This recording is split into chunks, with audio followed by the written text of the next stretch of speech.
Hello everyone, মোৰ অন্যটি ভিডিঅ'লৈ আপোনালোক সকলোকে স্বাগতম জনাইছো। আজি বনাম বৰকচু তৰকাৰী আৰু এতিয়া কচু খোৱা সিজন হয় সেইকাৰণে ভাবিলো আজি ধুনিয়াকে কচু আৰু মাছৰ সৈতে বনাই খাওঁ।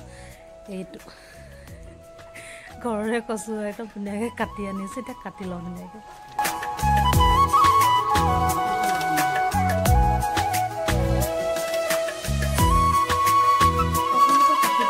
পিস কৰি কাটি লম। আজি মই বাহিৰতে বনাম, খৰি জুইতে বনাম। খৰি জুইতে বনোৱা মানে টেষ্টটো বহুত বেলেগ হয়, সেইকাৰণে মই বাহিৰতে উলিয়াই লৈছো। আৰু কচুৰ যিটো প্ৰথম অংশ সেই প্ৰথম অংশটোহে দিম, পাছৰ অংশটো নিদিওঁ কাৰণ পাছৰ অংশটো সিজিবলৈ অকণমান টান হয় আৰু সেইকাৰণে মই প্ৰথম অংশটোহে দিম। আৰু কচুখিনি মই এতিয়া ধুনীয়াকৈ কাটি ল'ম। কচুখিনি কাটিবৰ কাৰণে মই এখন হাত মোজা পিন্ধি লৈছোঁ কাৰণ কচুটো কটাৰ সময়ত বহুত খজুৱায়, সেইকাৰণে মই হাত মোজাখন পিন্ধি লৈছোঁ। আৰু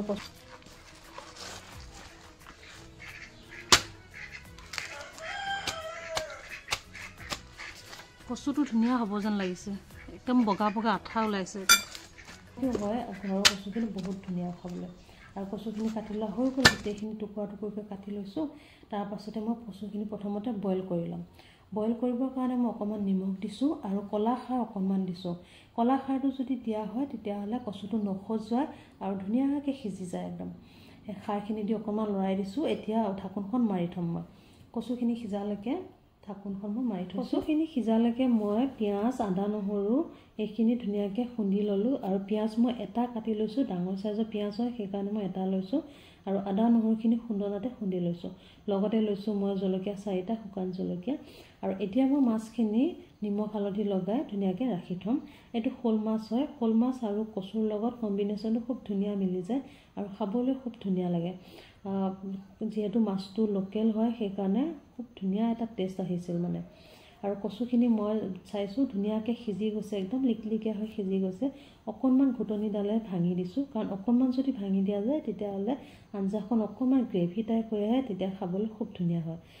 তাৰ পাছতে মই মাছখিনি এতিয়া ধুনীয়াকৈ ফ্ৰাই কৰি ল'ম।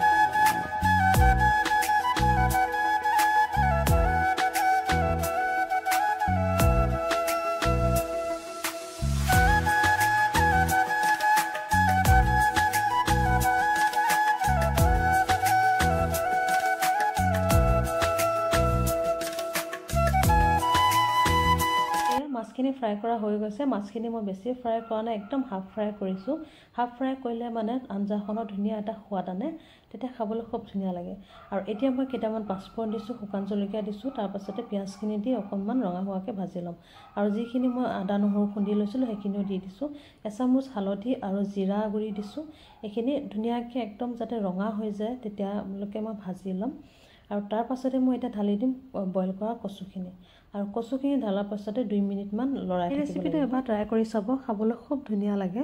আৰু ঘৰৰ কচু যিহেতু, ঘৰৰ কচু হ'লে বেছি ভাল লাগে খাবলৈ। আৰু এতিয়া মই ইয়াতে দি দিম পানী। আৰু পানীখিনি গৰম পানী দিব লাগিব।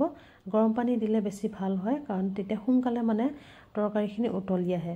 পানীখিনি দিয়াৰ পাছতে মই ইয়াতে দি দিম মাছখিনি, ফ্ৰাই কৰা মাছখিনি দি উতলিব দিম যাতে মাছৰ ৰসটো ধুনীয়াকৈ ওলাই আহে। তেতিয়ালৈকে উতলাই থাকিম। অলপ সময়ৰ কাৰণে মই ঢাকনখন লগাই থৈছোঁ। আৰু আঞ্জাখন যিমান উতলাব তিমানে খাবলৈ খুব ধুনীয়া এটা সোৱাদ আহে। আৰু মাজে মাজে মই লৰাইও আছিলোঁ কাৰণ কচু যদি গ্ৰেভি হৈ যায়, অকণমান ডাঠ হৈ যায় তেতিয়াহ'লে কেৰাহীত লাগি ধৰে মানে, সেইকাৰণে মাজে মাজে মই লৰাই আছিলোঁ। এতিয়া মোৰ কচুখিনি হৈ আহিছে। একেবাৰে শেষত দিম মই জালুক, এয়া ঘৰতে খুন্দি লোৱা হয়। তাৰ পাছতে সোৱাদ অনুসৰি অকণমান নিমখ দি 2 মিনিট সময় উতলিব দিলোঁ। উতলাৰ পাছতে মোৰ আঞ্জাখন ৰেডি হৈ গ'ল। এয়া মই দুপৰীয়া থালিখন ৰেডি কৰি ল'লোঁ। আৰু আজিৰ ভিডিঅ'টো মোৰ ইমানেই আছিল। তেন্তে আজিলৈ আহিছোঁ। পুনৰ অন্য এটি ভিডিঅ'লৈ আকৌ লগ পাম। Bye bye.